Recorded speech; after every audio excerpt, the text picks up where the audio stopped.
Hi all, അസ്സലാമലൈക്കും. Welcome back to Silnas kitchen. ഇന്നത്തെ recipe ബ്രെഡും പഴവും കൊണ്ട് നല്ല ടേസ്റ്റി ആയിട്ടുള്ള വെറൈറ്റി ആയിട്ടുള്ള ഒരു അടിപൊളി പലഹാരത്തിൻ്റെ റെസിപ്പിയാണ്. കുട്ടികൾക്കും വലിയവർക്കൊക്കെ ഒരുപാട് ഇഷ്ടമാവും. എത്ര കഴിച്ചാലും മടുപ്പ് വരാത്ത നല്ല ടേസ്റ്റി ആയിട്ടുള്ള ഒരു പലഹാരമാണ്. അപ്പോൾ ഇതെങ്ങനെയാണ് തയ്യാറാക്കുന്നതെന്ന് അറിയാനായിട്ട് വീഡിയോ സ്കിപ്പ് ചെയ്യാതെ മുഴുവനായിട്ടൊന്ന് കണ്ടു നോക്കണേ. റെസിപ്പിയിലോട്ട് കിടക്കുന്നതിന് മുമ്പായി സിൽനാസ് കിച്ചൺ ചാനൽ ആദ്യമായിട്ട് കാണുന്നവരാണെങ്കിൽ പ്ലീസ് ഒന്ന് സബ്സ്ക്രൈബ് ചെയ്തേക്കണേ. ഒപ്പം തന്നെ ഈ വീഡിയോസ് നിങ്ങൾക്ക് ഇഷ്ടപ്പെടുകയാണെങ്കിൽ ഒരു ലൈക്ക് ചെയ്ത് ഷെയർ ചെയ്ത് സപ്പോർട്ട് ചെയ്യാനും മറക്കരുത്. ഇനി നമുക്ക് ഇതെങ്ങനെയാണ് തയ്യാറാക്കുന്നതെന്ന് നോക്കാം.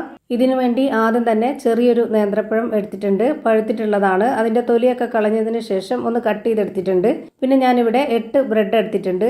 ആ ഒരു ബ്രെഡ് റൗണ്ട് ഷേപ്പിൽ കട്ട് ചെയ്തെടുക്കാൻ വേണ്ടിയിട്ട് ഒരു അടപ്പെടുത്തിട്ട് ഇതുപോലെ ഒന്ന് കട്ട് ചെയ്ത് മാറ്റുന്നുണ്ട്. 8 എണ്ണവും. പഴം മീഡിയം പഴുപ്പുള്ളതാണ് ഞാൻ എടുത്തിട്ടുള്ളത്. നന്നായി പഴുത്തു പോയതായാലും കുഴപ്പമൊന്നുമില്ല.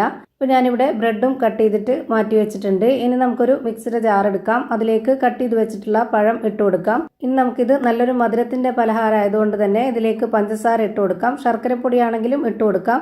ഞാനിവിടെ പഞ്ചസാരയാണ് ഇട്ട് കൊടുക്കുന്നത്. 4 ടേബിൾ സ്പൂൺ അളവിലുള്ള പഞ്ചസാര ഇട്ട് കൊടുത്തു. ഇനി ഇത് അരച്ചെടുക്കാൻ വേണ്ടിയിട്ട് നല്ല കട്ടിയായിട്ടുള്ള പാൽ ഒഴിച്ചു കൊടുക്കാം. തേങ്ങാപ്പാലോ പശുവിൻ പാലോ ഏതായിരുന്നാലും കുഴപ്പമില്ല.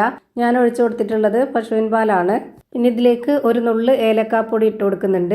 ഇനി നമ്മുടെ ഈ ഒരു പലഹാരത്തിന് ചെറിയൊരു കളർ കിട്ടാനായിട്ട് മഞ്ഞൾപ്പൊടി ഇട്ട് കൊടുക്കുന്നുണ്ട്. ഒരു നുള്ള് മഞ്ഞൾപ്പൊടി. ഫുഡ് കളർ ഉണ്ടെന്നുണ്ടെങ്കിൽ അത് ഇട്ട് കൊടുക്കാം. അതല്ലാന്നുണ്ടെങ്കിൽ മഞ്ഞൾപ്പൊടി ഇട്ട് കൊടുക്കാം. ഇത് രണ്ടും ഇല്ലാന്നുണ്ടെങ്കിൽ ഒരു കുഴപ്പമില്ല. വീഡിയോയിൽ കാണാൻ ഭംഗിക്ക് വേണ്ടി മാത്രം ഇട്ട് കൊടുത്തതാണ്.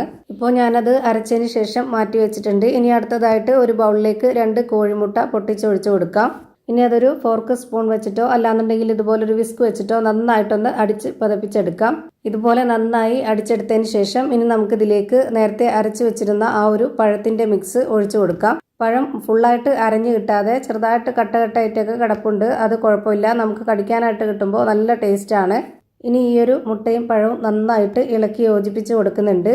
ഇതുപോലെ നന്നായിട്ട് ഇളക്കി യോജിപ്പിച്ച് കൊടുത്തതിന് ശേഷം നേരത്തെ കട്ട് ചെയ്ത് വെച്ചിരുന്ന ആ ഒരു ബ്രെഡ് ഇതിലേക്ക് നന്നായിട്ട് മുക്കിയെടുക്കണം.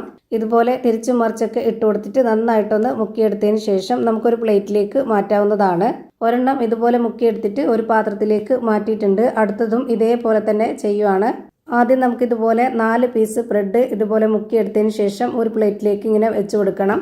ഇനി ഇതിൻ്റെ ഓരോന്നിൻ്റെയും മുകളിൽ ഞാനിതുപോലെ 1/2 സ്പൂണോളം തേങ്ങ ചിരകിയത് ഇട്ട് കൊടുക്കുന്നുണ്ട്. തേങ്ങ ചിരകിയതിന് പകരം നിങ്ങൾക്ക് അണ്ടിപ്പരിപ്പോ അല്ലാന്നുണ്ടെങ്കിൽ ബദാമോ പിസ്തയോ അങ്ങനെ എന്തെങ്കിലും പൊടിച്ചിട്ട് ഇട്ട് കൊടുക്കണമെന്നുണ്ടെങ്കിൽ അത് ഇട്ട് കൊടുക്കാവുന്നതാണ്. ഞാനിപ്പോൾ തേങ്ങ ചിരകിയതാണ് ഇട്ട് കൊടുത്തിട്ടുള്ളത്. എന്നിട്ട് അടുത്ത 4 പീസ് ഇതേപോലെ പഴത്തിൻ്റെയും മുട്ടയുടെയും ആ ഒരു മിക്സിൽ ഒന്ന് മുക്കിയെടുത്തതിന് ശേഷം ഇതിന് മുകളിലേക്കായിട്ട് വെച്ച് കൊടുക്കുക.